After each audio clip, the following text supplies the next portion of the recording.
Gold और silver पे investment करना चाहते हो? इन्वेस्टमेंट से पहले आप ये वीडियो एक बार जरूर देख लो कि गोल्ड का रेट और सिल्वर का रेट इतना ज़्यादा क्यों बढ़ रहा है।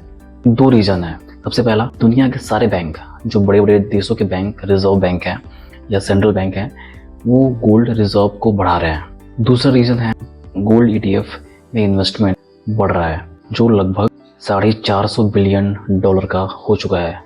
मतलब कि गोल्ड पे लोगों का भरोसा बहुत ज़्यादा बढ़ गया है। इसके पीछे क्या रीज़न है कि लोग स्टॉक, क्रिप्टो, इन सब को छोड़ के गोल्ड और सिल्वर पे लोग भाग रहे हैं? उसमें क्यों इन्वेस्टमेंट इतना ज़्यादा बढ़ा रहे हैं? तो सबसे पहला रीज़न कि ट्रम्प की जो टैरिफ पॉलिसी है, उसे जो छोटे देश हैं वो डरे हुए हैं कि ट्रम्प कब कौन सी इकोनॉमिक पॉलिसी हमारे ऊपर में लेके आए, हमारे ऊपर में टैरिफ डाल दे, इससे वो डरे हुए हैं। दूसरा है कि रूस और यूक्रेन का जो वॉर चल रहा है, इतने सालों से चल रहा है, ऐसा कोई सोल्यूशन अब तक से निकला नहीं है। तीसरा है कि मिडिल ईस्ट में जो टेंशन है वो भी बने हुए हैं। कभी इसराइल हमास पे अटैक करता है, फिलिस्तीन पे अटैक करता है, तो ईरान इसराइल का अटैक, तो ये सभी चीज़ें जो मिडिल ईस्ट में टेंशन है उनकी वजह से। और फोर्थ मोस्ट इम्पॉर्टेंट चीज़ है कि डॉलर का जो वैल्यू है वो गिर रहा है। डॉलर वीक होगा, लोग या कंट्री गोल्ड पे इन्वेस्टमेंट करेंगे। हमेशा आपको ये ध्यान रखना है कि गोल्ड ही एक ऐसा एसेट है जो सबसे ज़्यादा विश्वसनीय है, जिसका प्राइस कंटिन्यू बढ़ रहा है, इसलिए लोग गोल्ड पे और सिल्वर पे इन्वेस्टमेंट करते हैं।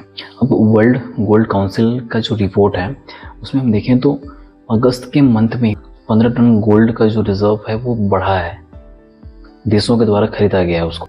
और अगर गोल्ड रिजर्व की बात करें तो वर्ल्ड गोल्ड काउंसिल के अनुसार USA के पास में 8,000 टन से ज़्यादा गोल्ड रिजर्व है।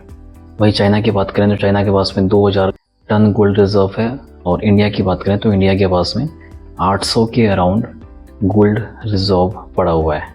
ये सारी चीज़ें, अगर इकोनॉमी को सस्टेन करना है तो उस कंट्री के पास में गोल्ड रिजर्व होना ही चाहिए, तभी कोई कंट्री की इकोनॉमी सस्टेन करती है। अगर इकोनॉमी क्रैश हो जाती है, उसकी इकोनॉमी गिर जाती है, तो उसको उठाने के लिए गोल्ड की ज़रूरत होती है। गोल्ड पे इन्वेस्टमेंट की अगर बात करें तो अभी गोल्ड का करंट प्राइस है 1,25,000 में 10 ग्राम मिल रहा है। तो गोल्ड कितना ऊपर उठ जाएगा ये कोई भी नहीं जानता है, या फिर यहाँ से गोल्ड क्रैश कर जाएगा ये भी किसी को नहीं पता। जो एनालिस्ट होते हैं वो भी सटीक अनुमान नहीं लगा सकते गोल्ड का कि अभी ये कहाँ तक जाने वाला है।